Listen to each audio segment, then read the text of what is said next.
Hey everybody, this is a quick video in case you need to do a hard reset on i25L wireless Bluetooth earbuds.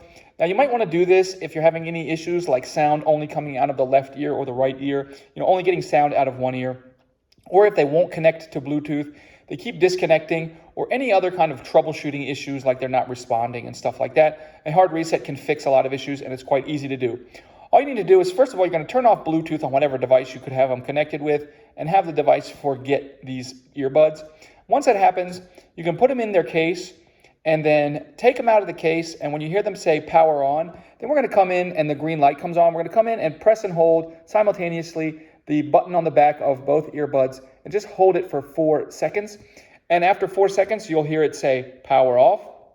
At that point, you can go ahead and put them back in their case, close the case, wait a second, open the case, take them back out, and then you can set them up as a new set of earbuds.